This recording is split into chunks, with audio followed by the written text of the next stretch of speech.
4 മണിയായപ്പോൾ എന്തെങ്കിലും സ്പെഷ്യലായിട്ട് കഴിക്കണം എന്നൊരു പൂതി വന്നു. പുറത്തോട്ട് പോകുന്നേക്കാളും നല്ലത് വീട്ടിലുണ്ടാക്കി കഴിച്ചുകൂടാന്ന് വിചാരിച്ചു. അങ്ങനെ ഞങ്ങൾ വീട്ടിലുണ്ടായിരുന്ന സാധനങ്ങളൊക്കെ വെച്ചിട്ട് തട്ടിക്കൊട്ടിട്ടൊരു പലഹാരം ഉണ്ടാക്കി. അപ്പോൾ നാളികേരം കാണുമ്പോൾ നിങ്ങൾ വിചാരിച്ചിട്ടുണ്ടാവും വല്ല അടയോ എന്തെങ്കിലുമൊക്കെ ആയിരിക്കുന്നു. പക്ഷേ അല്ല, നമ്മൾ ഉണ്ടാക്കാൻ പോകുന്നത് മുട്ട ബജിയാണ് കേട്ടോ. അപ്പോൾ നാളികേര ചമ്മന്തി വെച്ചിട്ടുള്ള മുട്ട ബജിയാണ്. അപ്പോൾ നമ്മൾ ചമ്മന്തിയിലേക്കുള്ള സാധനങ്ങളാണ് ആദ്യം നമ്മളിത് തയ്യാറാക്കുന്നത്. ആദ്യം ചെറിയുള്ളി, വറ്റൽമുളക് നമ്മളൊന്ന് ചൂടാക്കി എടുത്തു.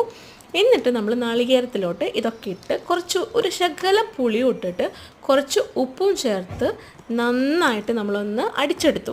അതായത് നമ്മൾ നാളികേര ചമ്മന്തിയുടെ പാകം തന്നെ, അല്ലാണ്ട് വല്ലാണ്ട് വെള്ളമാവാനും പാടില്ല, പക്ഷേ എന്നാലും വല്ലാണ്ട് ഡ്രൈ ആവാനും പാടില്ല, കാരണം നമുക്ക് ഫില്ല് ചെയ്യേണ്ടതാണ്.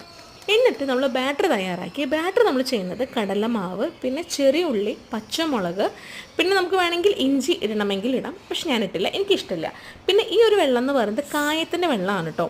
പിന്നെ ഉപ്പും മുളക് പൊടിയും ഇട്ടിട്ട് നല്ല പോലെ ബാറ്റർ ഞാൻ തയ്യാറാക്കി വെച്ചു. ഈ സംഭവം നമ്മൾ ഒരുപാട് ആൾക്കാർ കഴിച്ചിട്ടുണ്ടാകും. കഴിച്ചിട്ടില്ലെങ്കിൽ നിങ്ങൾ മസ്റ്റായിട്ടും ട്രൈ ചെയ്തിട്ട് നല്ല അടിപൊളി ടേസ്റ്റാണ്. എന്നിട്ട് മുട്ട ഞാൻ പുഴുങ്ങാൻ വെച്ചു. 4-5 മുട്ട, കാരണം ഞാനും ഗോകും കാശുകുട്ടനും ഉണ്ട്. എന്നാലും ഞാനൊരു 6 മുട്ട ഞാൻ പുഴുങ്ങാൻ വെച്ചു.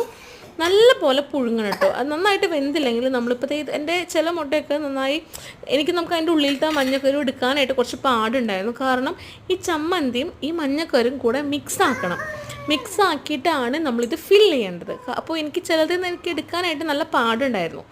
എന്നിട്ട് നമ്മൾ ഉണ്ടാക്കിയ ഈ ഒരു ടെക്സ്ചർ മതി കേട്ടോ. എന്നിട്ട് നമ്മൾ ഈ മുട്ടയിലേക്ക് നമ്മൾ ഈ ചമ്മന്തി ഇട്ടിട്ട് നല്ല പോലെ മിക്സ് ചെയ്യാം. എന്നിട്ട് നമ്മൾ ചെയ്യേണ്ട കാര്യം എന്ന് വെച്ച് കഴിഞ്ഞാൽ നമ്മുടെ ഈ മുട്ടയിലോട്ട് നമ്മൾ ഈ ഒരു ഫില്ലിങ് നമ്മൾ ഫുള്ളായിട്ട് നമ്മളത് നന്നായിട്ട് ഡിപ്പ് ചെയ്ത് കൊടുക്കുക. എന്നിട്ട് നമ്മളിത് ചെയ്യേണ്ടത് വേറെ ഒന്നുമില്ല, നമ്മുടെ നേരത്തെ വെച്ച ബാറ്ററില്ലേ ആ ബാറ്ററിലോട്ട് മുക്കി, അതിന് മുമ്പ് നമ്മൾ എണ്ണ ചൂടാക്കാൻ വെക്കണം കേട്ടോ. അപ്പോൾ ഞാൻ ഓയിലാണ് ഉണ്ടാക്കുന്നത്. അപ്പോൾ നല്ല തിളച്ച് വരുമ്പോൾ മാത്രം നമ്മൾ ബാറ്റർ മുക്കിയിടാൻ പാടുള്ളൂ. എന്നിട്ട് നന്നായി തിളച്ച് വന്നതിന് ശേഷം ഈ ബാറ്ററിൽ നമ്മൾ ഈ മുട്ട ഡിപ്പ് ചെയ്തിട്ട് നമ്മൾ ഇട്ട് കൊടുത്തു.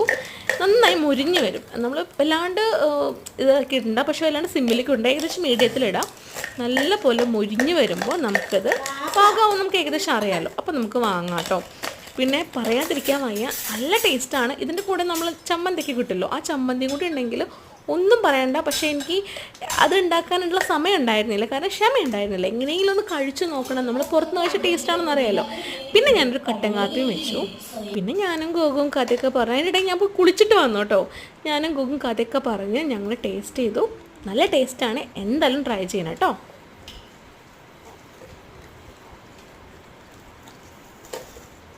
Ta-da!